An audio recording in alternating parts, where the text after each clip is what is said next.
Joining me tonight are Gary Vasilash from AutoFieldGuide.com. Welcome again, Gary. Here. Always good to have you. Thank you. And Scott Burgess from Senior Editor at AOL Autos.com. Scott, always good to see you. It's always good to see you.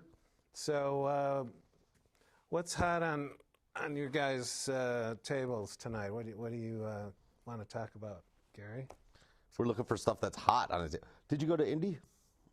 I wasn't able to be at the race, but I watched every second of it. What'd you think? I loved it. I thought it was a tremendous race. Record lead changes. Dario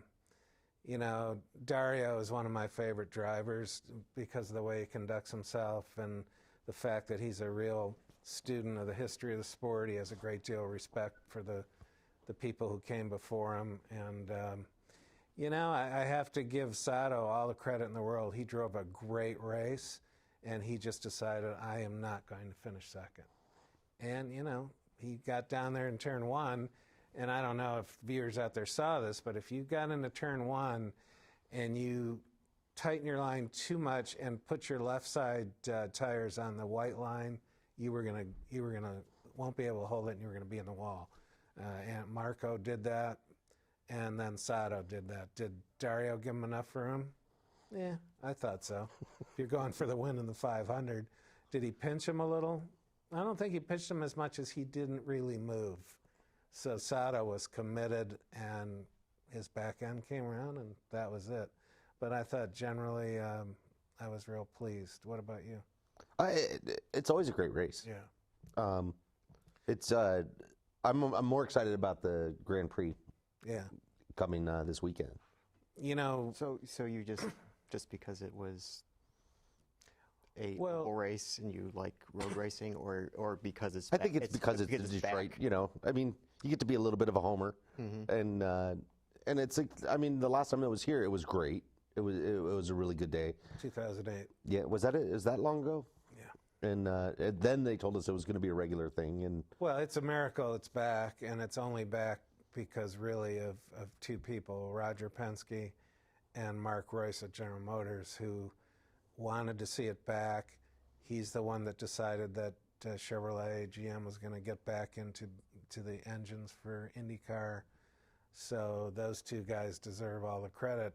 Otherwise, it wouldn't be here. There's no reason for it to be here. Right. Because the city certainly isn't in financial health enough to do the event. If it wasn't for GM and the sheer force of Roger Penske's will, this event would not be happening. So you think next year it'll be off the table because they'll all be about football and Chevrolet? Is that?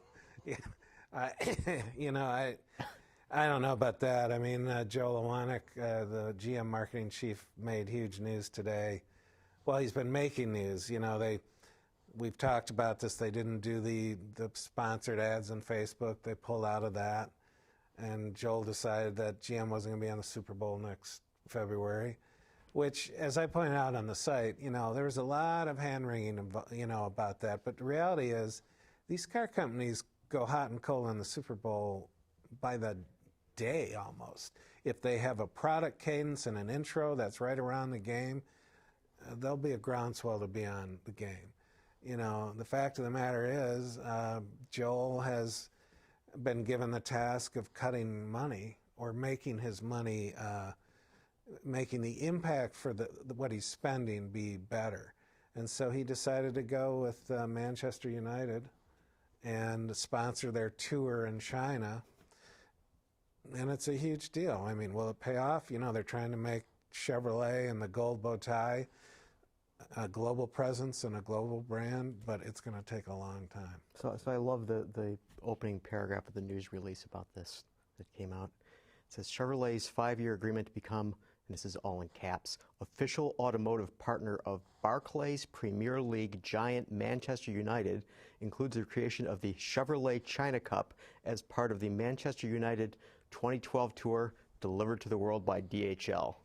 It's like it's like a driver's jumpsuit with all of these logos stuck on it. They say that American sports is right around the corner, where teams will have sponsors right now. Now, does the gold bow tie go on the Manchester United jerseys? I thought they just said it was going to be signage in the stadium, and that it wasn't. Some of the stadiums too can rotate the signage on the field. Right. Yeah. You know, they. But that's a question I have to ask. If you're the official automobile or, sponsor, will there be a gold tie on the uniform, gold bow tie on the uniforms? I haven't heard that. But I think also if you want to be a global brand, Manchester United is the place to be. Well, there's 400 million NFL fans. There's this came out, there's 3.5 billion Manchester United or global soccer fans or something like Probably global soccer. Yeah, according to this, Manchester United is the world's most popular football club with an estimated 659 million fans and followers, and was recently named by Forbes magazine as the most valuable sports club in the world. Well, I mean, Yeah, but and then there was a follow-up. Joel was being interviewed, and he said there's 3.5 billion soccer fans, football fans. So good luck with that is what I have to say. And now, the big news this month is it's rumored that they haven't come out with their statistics yet, but, a year ago, of course, Japan was suffering the tragic tsunami and earthquakes and everything like that, and, Japanese car production basically slowed to a halt. Toyota and Honda were basically on the ropes in terms of having cars to sell. And now the word is that for May, Toyota sales may be up as much as 95, 6, 7%. I mean, from nothing, granted, but their market share will jump between 4 and 5 points. And so do you guys think Toyota, this down period of Toyota is over, that they're back and they're going to get their mojo back, or is it just a recovery from the bad times a year ago and nothing more? I suppose it would define how you define mojo in the context of Toyota. Yeah. I mean, it's Mojo isn't a concept that they're familiar with. right. Are they, Akio Toyota is definitely trying to start the fires. They're trying to improve their designs. They have a tremendous dealer network. So, that's a good point. Mojo might be the wrong word. they have a super loyal customer base as well. Absolutely. And I think that the numbers of their increases, which are more tied to tsunami supplies than it was that all of a sudden they're this fantastic car company. Yeah. I do think that there's a couple of spots where they're probably going to excel. Is the hybrid market. I think that the Prius V and the Prius C are two nice additions to that group. It's incremental sales. I think it's about 8,000 last month between those two, on top of the 16 or 17,000 of the regular Prius. But I mean, honestly, I don't think they're the Toyota's lineup. There's nothing in there that just blows you away. I mean, it'll lull you into a nap before it does anything else. But I think the thing is that if you look at the numbers like for last year, Camry was still the #1 selling car by a long shot, and I think that we sort of get this sense that they were really down and they were being put upon by Ford or General Motors, and that these guys were really gaining the traction and gaining the momentum, and so quietly they just kept boom, boom, boom, boom, just chunking out those Camrys in Georgetown and just selling. I think that the one thing that happened though is that when the supply was low, that there was a legitimate choice in a new set of vehicles for people to go to, and that there were losses there. That and it's not just the Americans. I mean, I think that Hyundai comes in with, when you look at the compact segment, I would put the Corolla at the bottom of that list. I mean, there's a lot of cars that I would pick over top of the Corolla, and the Camry as well. But the Camry, I mean, They could sell 50,000 in a Right, month, well, and no one would be surprised. And and remember that last year was the old models. Now they have the new model. Well, also, so that's going to be gaining. remember, they were coming off all the bad publicity, for the Phantom unintended acceleration thing. They also got well, actually, it was a three-prong thing. There was that, there was the poor quality ratings, and then the tsunami hit. So Toyota, and we pretty much determined that 20% of Toyota's loyal customers were willing to consider other brands because of that. But, you made the point, they have a loyal customer base. They're trying to get design back into their products. They're going to do whatever they have to do. But I think, as I've written on the site, anyone who thinks they're just going to fold up their tent and go away, it's not going to happen. But, Scott, you point out the competition is just much more intense. Right. You can't write off the domestics. They all have strong entries. You've got the Koreans, the Hyundai and Kia with tremendous, products. So, and, Honda, frankly, has never, they haven't come back yet. I mean, they're still scrambling. The sheer inertia of Toyota, the brand, the customers, the dealer network is going to make them a force to be reckoned with. But the playing field has totally changed now. So they're going to have to scramble and scrape. But it was, your point about Prius and the growth of that. And I was thinking about this last week when we had Craig Byerly on from Buick. And in April, Prius outsold Buick. Well, I'm glad you brought, Buick, I've thought a lot about what Craig said, and, the problem for Buick is, they're scrambling and chasing a lot of things, but there still isn't the quintessential Buick. I mean, they've got the Enclave and the LaCrosse, which I think are legitimate Buicks. The Regal is cool with the 270 horsepower motor. It's very cool. It doesn't seem Buick to me.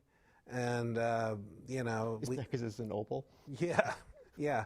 And the Riviera concept, which I know they're working on, is the statement car they need to make. That will be the car that it has to be a design statement, and that will do more to put Buick on the map in this country anyway than anything else they can do. But how long would it take, do you think, for that to get to market? Yes. That's a good question. They showed the Camaro in 2006, and it came to market in 3 years. I don't think they can do it any quicker than that. I'd almost rather they don't show it in January. I'd almost rather they said, don't even show it to us. If it's going to come out in 3 years, as much as I want to see it, as much as they need that product, don't show it. Show it in the January when you can get it 2 months from then. But that's not going to happen. I mean, they're going to have the Riviera, they're going to have the new Corvette. It's just the way the business is. What do you guys think of the new Altima, the Nissan? I like it, and the thing that really is interesting with that vehicle is it gets such high gas mileage, and it doesn't have any of those gee-whiz high-tech things on it. It's at what, 37, and CVT. You didn't notice those numbers everywhere? 37, 37. I may have seen them. It's a couple of places. It's a nice car, I mean, what do you But it want? does have the CVT. Yes, That's. and I hate CVTs. But I think it's a nice CVT. I think. I mean, I thought it was. aren't they the only manufacturer in the world that have really spent a lot of development money on CVTs? I mean, they're committed. Yeah, other manufacturers have them, but maybe I'm wrong, but not to the degree of Nissan. No.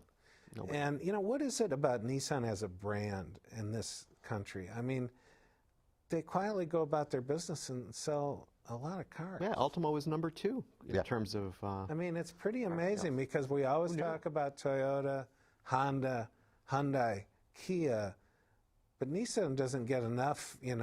We don't talk about Nissan enough, and they quietly go about selling a lot of cars every month. And so apparently American consumers know where to find them, even though we're not talking about them. Now that the new Altima's out, I have to seriously question what are they going to do with the Maxima? You know, what are they going to do with the Maxima? Are they going to boost it up even higher? Because the Altima is, you know, why would you get a Maxima? I asked the chief engineer on the Altima about the Maxima. That occurred to me as well, and he said, you know, every time we come out with a new Altima, somebody says, what about the Maxima? He says it's just inherent in those two vehicles that there's, you know, and so I think that they'll elevate that product even more. Well, you can also make it so much different that it's a distinctive choice. Nobody, when a new Camry comes out, nobody goes, what about the Avalon?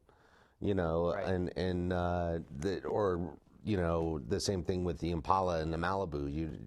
They're just bigger, different kind of cars, and I think you want to have both vehicles so that the consumer, if they want something that's bigger.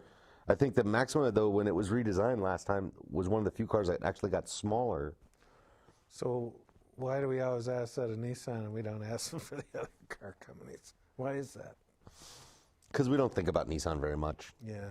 You know, and it's interesting if you think about the usual suspects that are talked about, that, you know, in many ways, Nissan has really pushed it out there in terms of their design in a lot of their products, and you don't find the other guys doing that. I mean, and there's almost a love-hate relationship that I think exists for, take the Juke or something like that. You know what I mean? It's just like, what a bizarre looking. The Cube is another one. Right. I mean, it's just a strange vehicle. I like them both. Right, but I mean, for different reasons. But they're the company that's willing to go out there and do that stuff, Yeah. and then just go quietly about their business and sell cars. And it's sort of curious that they wouldn't get more attention paid to them because they, you know, do these cars that are so unusual. Well, I like the Juke. I like the Cube. The last time I drove a Maxima, I was so disappointed because that was their big driver's car statement. And the front-wheel drive CVT combo in that car was so disappointing because that engine is so good. It just seemed like a giant disconnect from what I think is a brilliant engine. And then this Maxima is supposed to be their big driver's sedan. It was just like, wow. You know, I'd like to yank the engine out and put it in something else, like the Juke. So we're sorry, Nissan. We will pay more attention in the future. Yeah, because obviously American consumers sure are paying a lot of attention. They're buying Nissan, so it's good for them. So what about the Fiat Mazda tie-up? Do you think of Fiata as a good thing or not? I don't know. You know, Mazda just seems to, in the U.S., They flounder. They're just treading water, and I don't think they're keeping their head above it much. But I mean, I don't know if we're gonna clamor for the sports car. You know, the next iteration of the Miata, and then there's going to be the Alpha bodywork.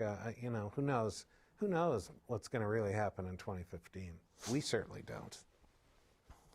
You know what, Ben? Why don't we take a break for our a message from our good friends at Bridgestone right now? I think it's a good time to do that. Hey, we're back. So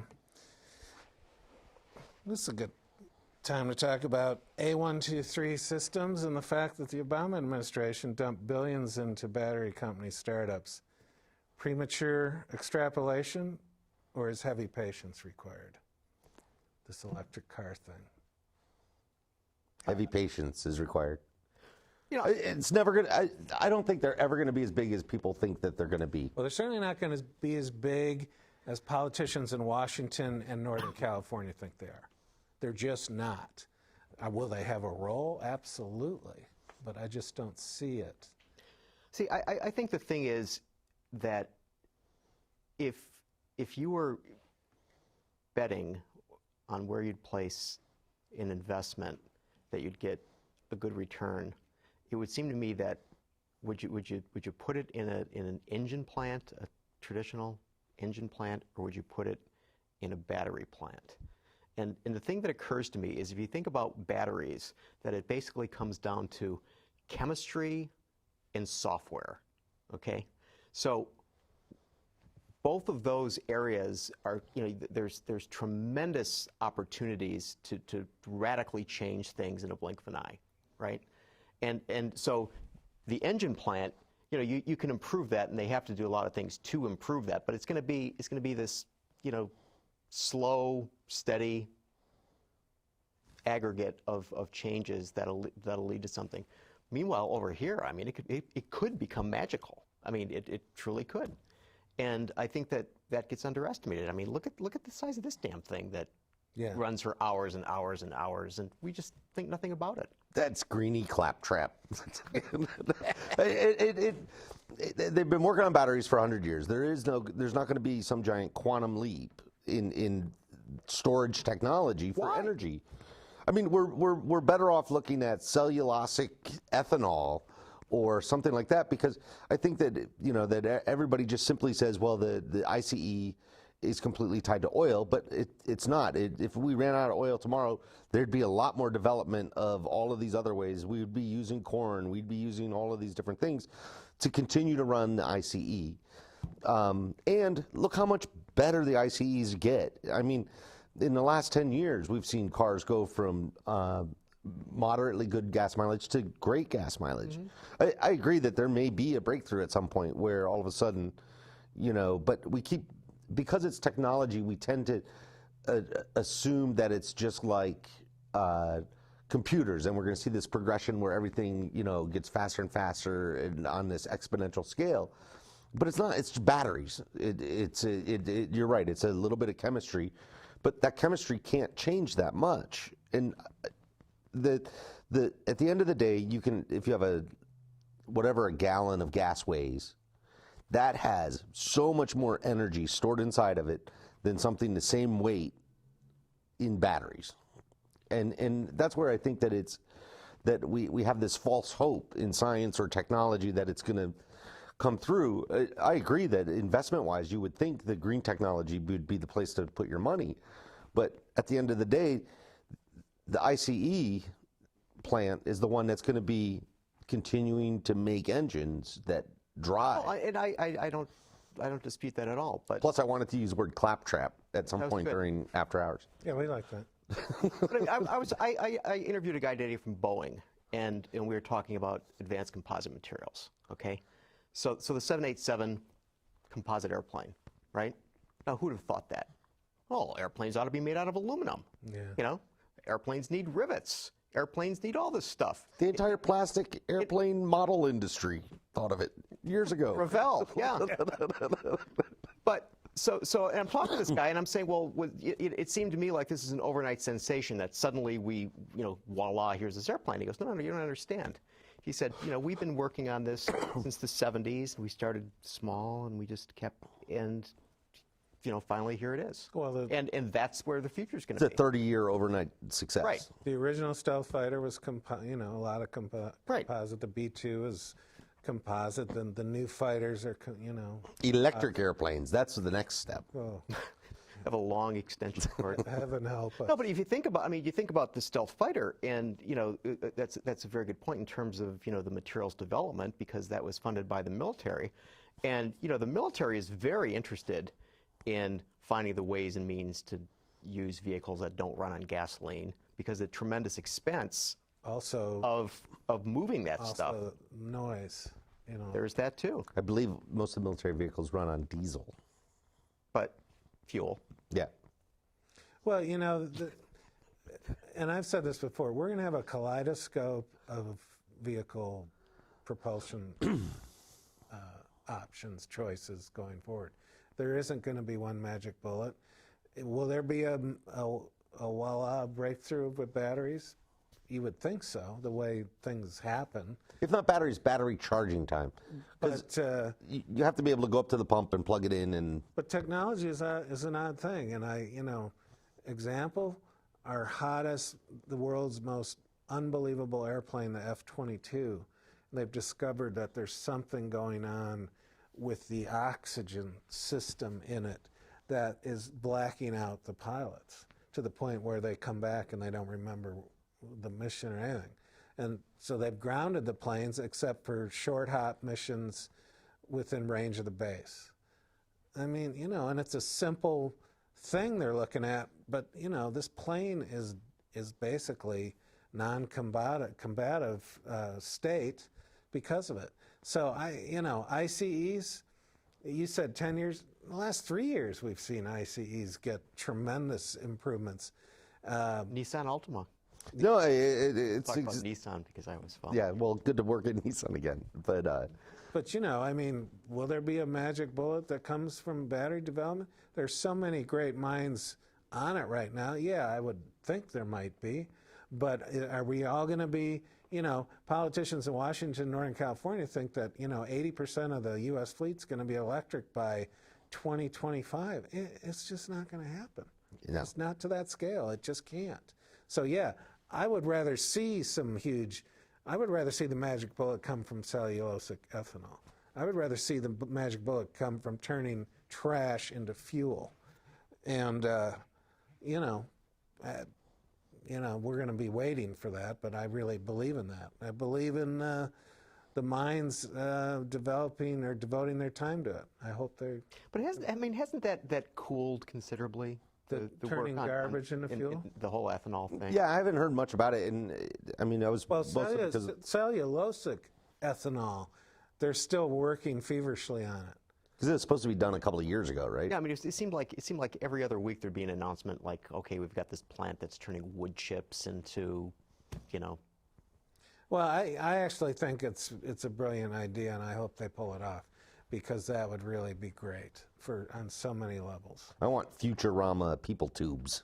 I want flux capacitors. I want See, and that was like almost straight from garbage, right? Yeah. You didn't even need that In the intermediate. second movie. No, at the end of Back to the Future, Okay. he lands and throws some garbage in the flux capacitor and not only flies away. Yeah, see, just take out the middleman. Yeah.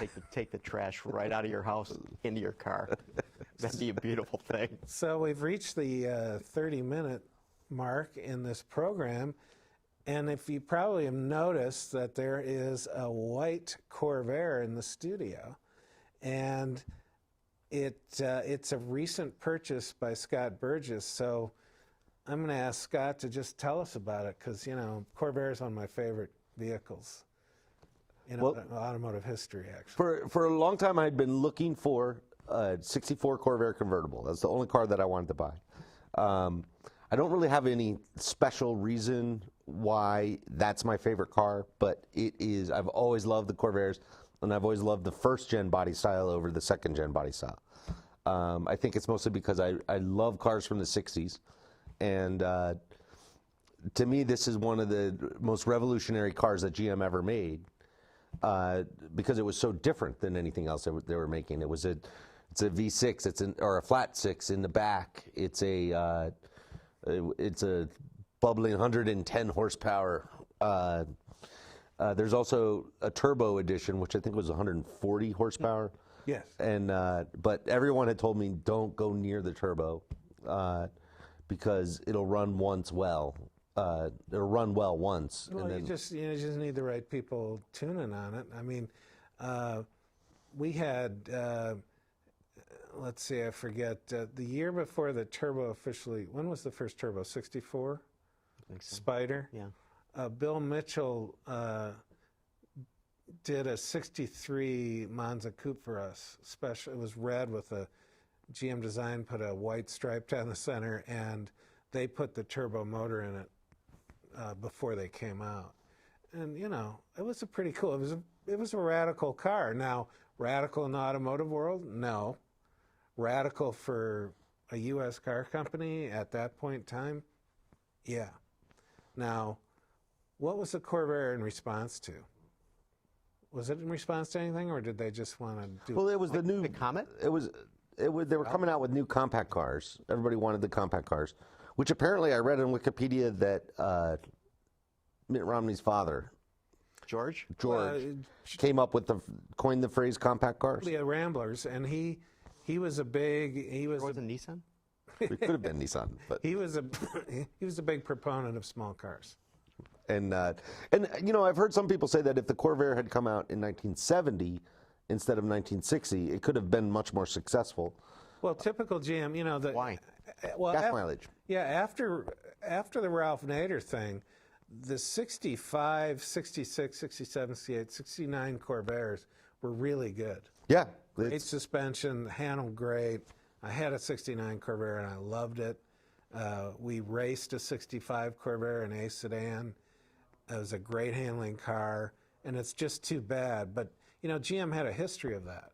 They come out with a car, they have trouble with it, they get criticized for it, they keep working on it, and just when they get it to the point where it's actually pretty good, they pull the plug. They did that with the Fiero. Fiero as well. Yeah, the last model year, that is a great car. Yeah, well, Yeah, but it's interesting to think about how long the Corvair had its run, despite I think that, was 10 most, years. But I think most people would think that it came out and it was out there for like 2 years, and then Ralph Nader destroyed it. They made almost 2 million of them. And I mean, it's like Yeah, it was 10 years. They had vans. They had Pickups, which are super cool looking. Yeah, pickups. Station wagons. And, you know, after they did the redo in 65, I thought it was a pretty car. And the suspension was all dialed in. And the turbo motor. The best thing about my 69 Corvair is the first thing you did when you got a Corvair all through the 60s is you went to the J.C. Whitney catalog and you ordered the headers. They had great custom headers for the Corvair. And they had mufflers on them, but they weren't all that quiet. They were pretty cool. But in 69, there was the beginning of, wasn't that beginning of rudimentary smog stuff? Or not? I don't think it was that early. They have, well, whatever. When I started it up after I put the headers on it, blue flames would come out of it until it warmed up. And it was just like the greatest thing since sliced bread. So, you know, I always have a fondness for Well, it's a dual exhaust, and this one is, I mean, the exhaust pipes are only about this long. I mean, because it goes from the engine right to the back. And you got a wire wheel hubcaps, which came in 64, right? yeah, these are not the original ones. These are Chevy spinners that I got on it. The guy I bought it in Sarasota. Flew down, and my wife and I just took a toolbox and drove back. That's just unbelievable. In the car. And it needs shocks. It needs rear shocks. The front, so it's not that bad driving. But you're going to change all four, right? Yeah. And I just got those from J.C. Whitney. I think that's... So how fast did you get it? Well, the one thing I did bring with me was a GPS so that I could tell what my real speed is, because sometimes the speedometer is more of a metronome, and it keeps time with the music. And so we were doing about 65. I got it up to 70 a couple of times. But we drove Sarasota to Ocala, Ocala to Atlanta, and Atlanta all the way through. And we re-greased Zach Bowman from Autoblog.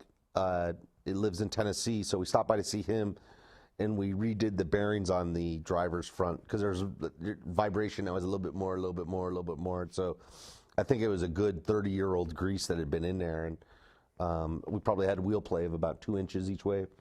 And so, but everything else, I mean, I've put a new stereo in it. I got that I'm getting closely acquainted with Clark's Corvair and a couple of other things, but there's no rust on it anywhere. Does everything work on it? The horn doesn't work, and so that's why you have to ride with the top down so that you can just yell at people. What owner did you get it from? Third, fourth owner? Second owner.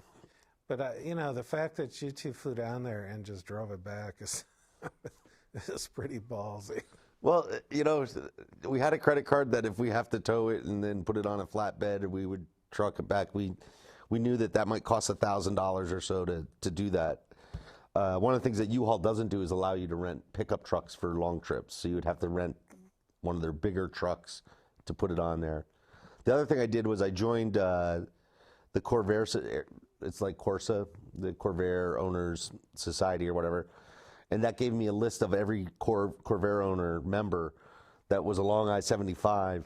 Oh. So that in case I came into problems, I could trade them. I have like 12 hubcaps now, so I figured I could trade hubcaps for different parts. I'm not going to restore it, but I am going to do some work to it just to keep it running. I'm using it as a daily driver. And the guy that owned it before me was an 84-year-old guy that had a stroke about a year ago, and he stopped driving it as much. It's a 4-speed manual, so it's the clutch pedal is about 2 inches further up on it, so you knee yourself in the chest every time you shift gears.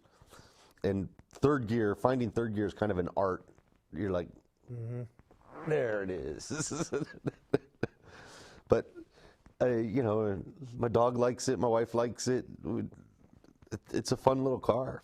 Yeah, I just think it's a shame the Corvair had the end that it did, because actually it was a really good car. And Gary, as you pointed out, it wasn't here for 5 minutes. No. It was Was the Vega the successor? yeah, I guess. And the Vega went away in, what, 6 years? If that. 7 years? This car was directly responsible for the election of George Bush.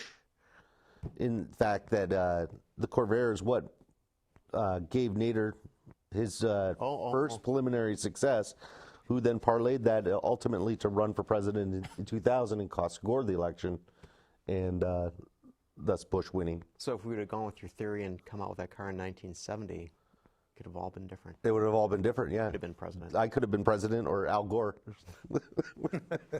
Probably better off if I was. Did you have any idea what the fuel economy you got coming back? 27 miles per gallon. Wow. The only thing that we had to do right before, I don't think the guy wanted to sell it to me. He kept calling me and saying, okay, I'll let you off the hook. I'll let you off the hook. I'll let you off the hook. And the week, Send them a deposit? I sent him all the money. Oh, Jesus. I did everything that I would not recommend anyone do. And,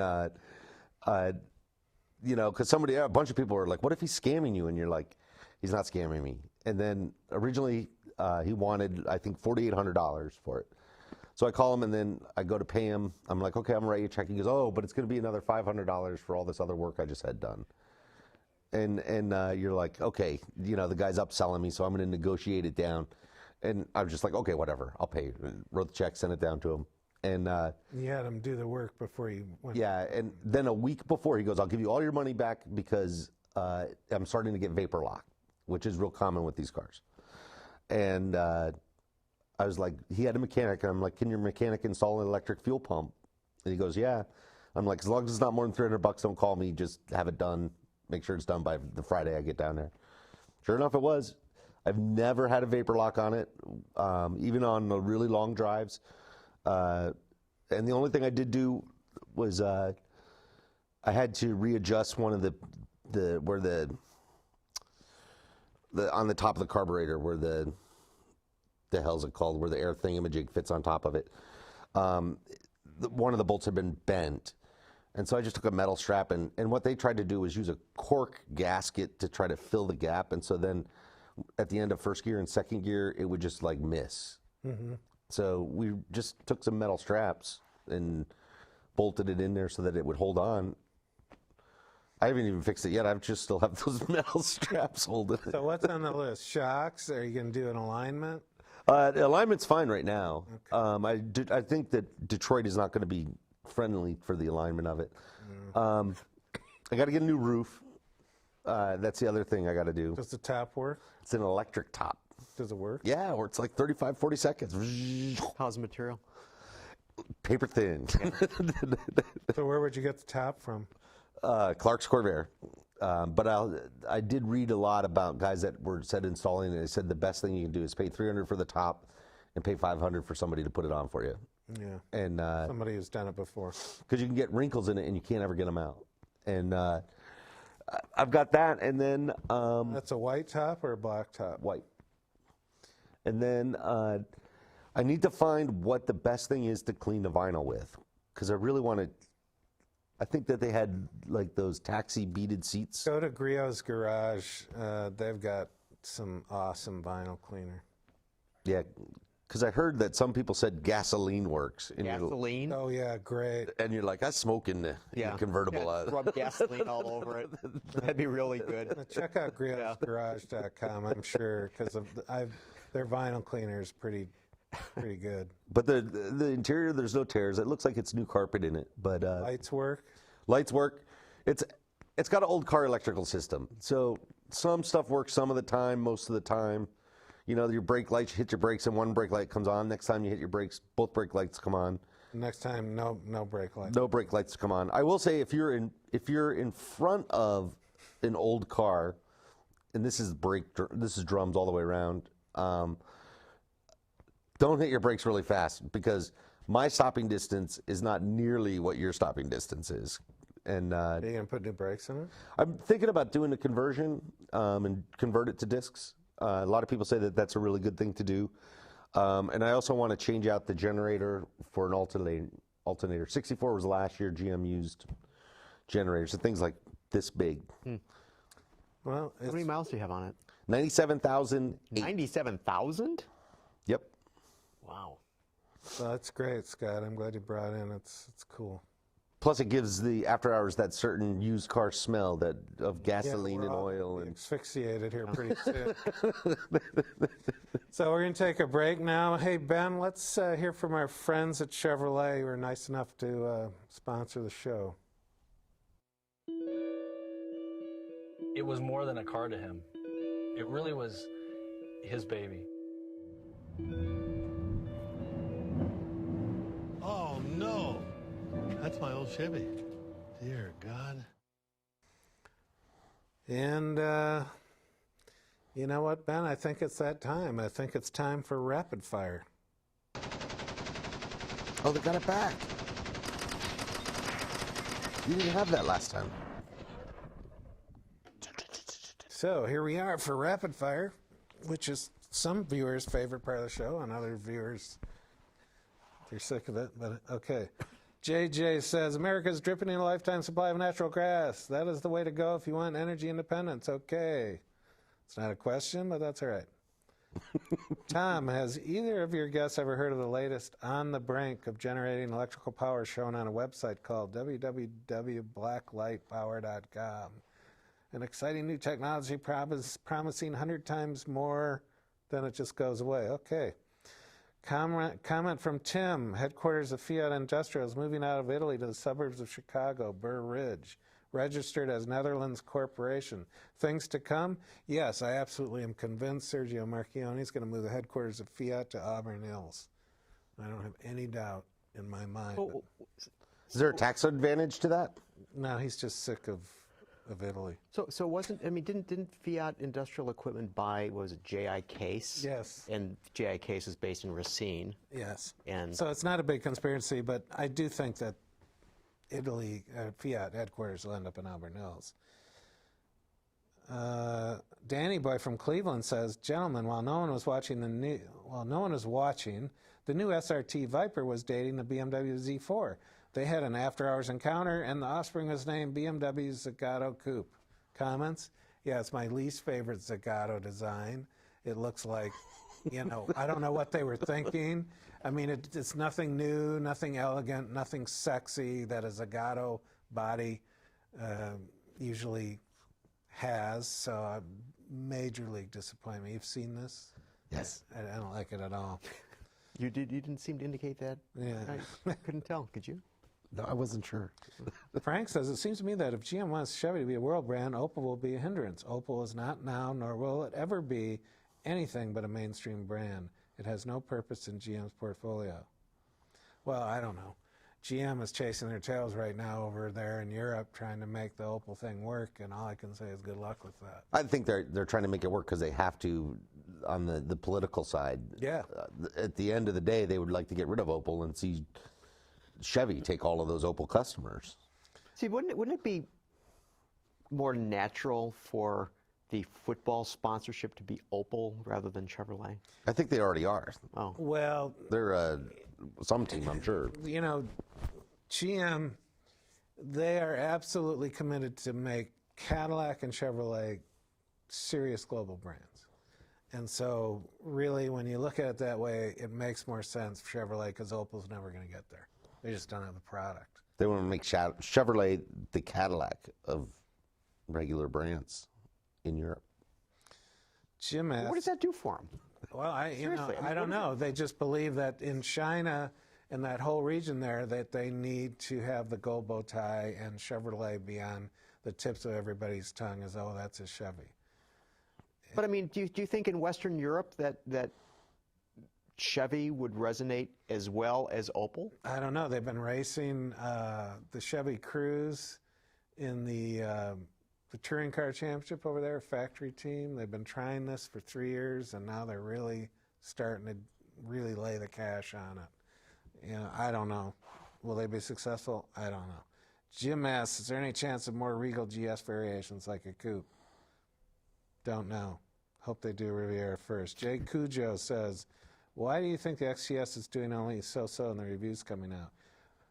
What did GM miss besides it not being rear-wheel drive? I think you have to see the XTS on the street. It looks good on the street. I think the problem, if there's any, you got to give it a chance. It's not even, I think the early reviewers have not been really, they need to step back a little. But the one thing I will say is I question the standard engine in it being powerful enough. I don't think it is. I have not driven it. I have not driven it either. All I can say is they're all over the town right now. Before cars come out, it's a regular thing around here. You see the early drive home prototypes. They're final production, off the line, but they're not for sale. And you see them. I've been seeing XDSs all over. They look great on the road, but I have not driven it. On paper, I'm questioning whether it has enough standard power, but I won't know. I just want to see the long wheelbase version. Well, I want to livery. see the ultimate. It's the Chinese version. Yeah, I want to see the ultimate rear-wheel drive Cadillac, and that's what they're working on. Hey, Ben, do we have any phone calls? Yes, I'll bring one up. Thank you. Yeah, Peter, this is Rick from San Diego. Something I just read about the Camry, which kind of surprised me, is that new SE trim is something like 45% of their sales now. It used to be 8%, and they're attracting like an average age of a 45 buyer, male and female. Male is good for the V6 more than the 4, and they're getting like a 52% conquest rate, which is, it's the new Camry's a little crisper. I can't say it's all that revolutionary, but kind of surprised me anyway. And as far as electric cars, I think Chevy's on the right track with the Volt. The current Volt technology is primitive compared to what it'll be evolve into. But, every commercial jet airliner has pretty much what the Volt will probably have in next 5-10 years. But anyway, thanks for the... Well, I'm not privy to those Camry numbers. I haven't studied them. I do know, like we said, they have tremendous loyal buyers. And That seems a little low. yeah, it seems a little low. This is an interesting fun fact since I Gary always has fun facts. homework here. So this is from Edmunds.com, and they were looking at the spend for incentives. So we were talking about General Motors a few minutes ago. So according to Edmunds, that in May, the average true cost of incentives for General Motors was $3,417, and at Toyota it was only $1,458. So there was like nearly a $2,000 difference between the two brands. Wow. Nissan, by the way, was $2,260. Ben, do we have another phone call? Not so far. Okay. All right, let's see. Test drive junkie. Peter, how often do you and your cousin, the other Lorenzo, get together? Matt and I run into each other at auto shows and sometimes races. I don't know, half dozen times a year we see each other. George from Brooklyn, will there ever be a full-size Buick sedan like the Impala?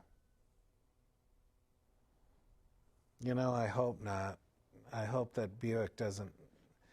If GM jettisons all those divisions and ends up doing the same thing they always did, I think it's a problem. What Buick needs is I'll beat that to death, a Riviera, and they need a design statement, and they need a compelling reason for being as expressed in rolling, beautiful sheet metal.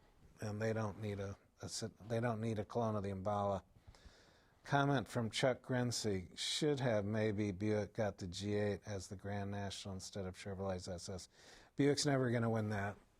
Chevrolet's the performance division. They're spending all that money in NASCAR, and that's just the way it is. Scotty in Cleveland. How are you, man? In light of the fact that Chevrolet will be coming out with the SS, should the El Camino fans get their hopes up? No.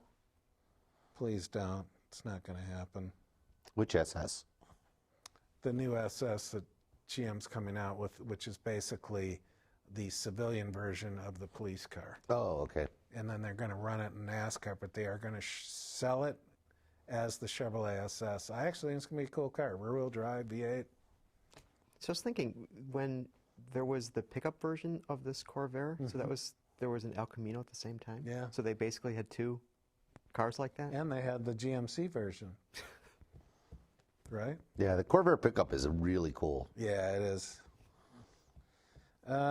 George from Brooklyn. How about Suzuki dealerships being a factor at Suzuki's irrelevance? Suzuki is irrelevant because of their leaders in Japan have just given up on the U.S. market. You know, they're just they make some cool motorcycles, but their car thing's just going away. Jeff W. asks, just because Buick is successful in China, why does GM need Buick in the North American market? I mean, would the Buick brand suffer in China if GM dropped in North America? No, Buick brand would not suffer in China if GM dropped it over here. They sell more Buicks in China and have for what, 5 years or something like that, or longer. Yeah. But I don't see, you know, if we're up to me, I would have kept Buick in China and rejuvenated Pontiac over here. But that's either here or Yeah, there. but you got to realize that basically what they're doing is they're amortizing the tooling costs by selling as many Buicks as they possibly can, rather than saying, okay, we're going to have a Buick over here, we're going to have a Pontiac over here, an Oldsmobile or something else. You're just saying, no, this is more economical. And, Yeah. you know, I don't think people in China get up and say. It was sad to see Pontiac go away, but I think that in the end, the 4 brands I got rid of were the right 4 brands to get rid of. Yeah. I mean, they keep showing me the numbers that GMC makes a lot of money and that they're going to differentiate enough, but I don't know how they differentiate a loaded Denali GMC from a Cadillac truck. You know, the differentiation has got to be much more dramatic to me, and I don't see it. Well, just look at the pickups. I mean, so how do you really differentiate? So you can get a Denali pickup. Or, I mean, so. They seem to be more professional grade, I think. You think? Really? Yeah. Funny you should say that. This guy's, Jeff W. still says, back in the 90s, I recall Chevrolet was legally forced by the Italian gun manufacturer to stop using the name Beretta. Kawasaki Motorcycles was legally forced by Ford. Lincoln to stop using the name Zephyr. How does Chevrolet now use the name Sonic when it's the name of a national fast food restaurant chain and a national petroleum company? Will we see a legal battle over the name Sonic in the future? Oh, this is from Ralph Norek, Winnipeg, Manitoba. I don't think we will. It was also the name of a hedgehog. Yes. I don't think we will. Short answer. G. McGordon said, what's the oldest car you all have ever driven? I don't know if this counts. It was a replica Model T that was made by Ford in their. Do they still have that thing in Glendale? Does that still exist? Do you know? Oh, I don't know. But so these guys had the original drawings, and they built this thing. I drove an actual 1916 Model T. See, there you go. Beat me. I didn't drive anything that old. I rode, my whole car thing has been from the 50s on, riding and then. You only ride new stuff. I like the new stuff. Elmer asks, I've been wondering about this. How much more does it cost to shape a door like the Sonatas versus a door like a Camry's? No idea. It's making the tool. Well, the other thing, no, the other thing that you have to take into account is the stamping that you have to do. So one of the tenets of the Toyota production system was always that you wanted to reduce the number of hits to form something, right? So you'd have shallower forms.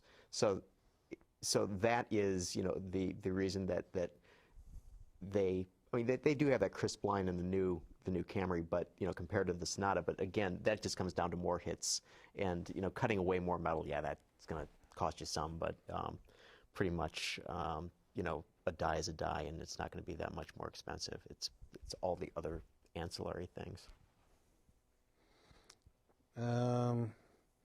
Comment from Dion. Hey, is it just me? Is there a resemblance between the new Impala steering wheel and the one in the Mercedes S-Class? Hey, I think it's just you. But actually, these steering wheels, whatever. When is NHTSA going to come out with a law saying that you can only have 3 buttons on your steering wheel? I don't know. I mean, Which 3 buttons would they be? Cruise control. Corvair, no buttons. I had to write Rand McNally for a map of the East Coast, so I could have a nav system. That's cool. Other than that, Nothing wrong with looking at a map. yeah, the one thing I think that's bad about navigation systems, especially turn by turn, is that when you're driving into a new city, an unfamiliar place, it'll get you to wherever you want to go, but you really have no idea where you are. You're only going from turn to turn, and in the olden days, when you would look at a map, you would actually get a sense of where you were in the whole city. And so I've noticed that from just some trips I've taken where you can take it right to the hotel, but you don't know where you are. So you didn't have a triptych back in the day? Where you Back in the, you call AAA and get your triptych. All right, Jay Cook says, hey, with the new GT500 being as powerful as it is, does Chevy have an answer? Do you think they even care? I think this horsepower war probably stops with the GT500. I don't think it's probably in Chevrolet's interest that they do a car to compete with that. I think anything over 500 horsepower in civilian hands is plenty. What's the ZL1? That's a 580. Is that a supercharged 6.2 or? Well, it's the ZR1 engine a little detuned. The ZR1 has 620 or 600 no 638, and the Shelby has 660 something. See, the real goal would be, instead of increasing horsepower, would be decreasing weight. Oh yeah, Ron says emission controls began in this country in '68 with PZV. Well, you were right. And so yeah, and that was why the Corvair had the blue flames. It had something to do with that. I knew that because I had whatever. Test drive junkie. What is vapor lock? Yeah, gas boils, and the problem you run into nowadays is a lot of gas comes with ethanol in it. That lowers the boiling point of the fuel, and normally your fuel is drawn by the fuel pump from the tank. If it starts to boil because of the ethanol, and it's an air-cooled engine and it runs hot anyway, the fuel pump can't grab it, so the car will stall out. There's a zillion different unproven methods to prevent vapor lock. The one proven method is an electric fuel pump. And STP gas treatment. John McElroy was saying, because he has a Citroen and it has the same problem, and he said he likes to take a wet cloth and put it on the fuel pump and have it cool down, and you'll get condensation. I read where one guy said put clothespins on your fuel line all the way across. I opted for the $200 electric fuel pump installation. Smart move. What would the clips do? Dissipate the heat in the lines was the idea. So it draws off the heat? I don't know. It's the internet. It doesn't mean it's true. So you just put like little heat sinks along it, like little cooling heat sinks. Well, it's about that time. We really thank you for joining us around the campfire. Scott Burgess, senior editor of AOL Autos. AOL Autos. It's tough to say. Where can they contact you if they wanted to? Well, everybody, read your stuff? you go to AOL.autos.com, or you can go to Autoblog, which I also write for. Yeah. And Gary Vasilash, always great to have you. And they can read your stuff at autofieldguide.com. Correct. That's good. And you can, of It's on course, website. go to autoextremist.com. I changed my Twitter handle, but I'm sure you already figured that out. It's Peter M.D. Lorenzo. It's no longer Autoextremist. Why did you change it? You know, I don't really know. I just, on a whim, I did. But, you know, it automatically changed in everyone's account. So I was tweeting people, I got it. And they said, yeah, I know. I thought, oh, okay. Enough about that. So, Are you on the Twitter? Are you on the Twitter? I actually, you know, I like Twitter. Anyway, and don't forget why we're here, and that's you can friend Autoline at facebook.com/Autoline Detroit, or follow Autoline on Twitter at twitter.com/Autoline. And you know what? Thanks, everyone, as always, for joining us, and we'll see you next week, and have a good day, evening, or whatever. And, oh, by the way, Simon, just saying hi wherever you are. Autoline After Hours is brought to you by Bridgestone, your journey, our passion, and by Chevrolet. Chevy runs deep. Oh. It's the internet. You can say all that stuff. I forgot to say thanks to Word Girl for 13 years of Autoextremist, and we're entering our 14th year. Kind of hard to Are believe. you throwing a big party on June 15th? No, it was June 1st, and that was tomorrow, and no, there's no big party. We're all so frickin' tired, we can barely. Oh, yeah, we'll celebrate. party? We'll celebrate the Autoextremist anniversary when we have the Autoline anniversary. All right. Our work is done here. Now, how come you're usually not here? Well, I figured you were going to be here, and I had to make sure that nothing was leaving with you. I'm kind of pleased. Really? It's raining? If I drive fast enough. It's supposed to rain all day long. Yeah, I knew that. You got to open it from the outside.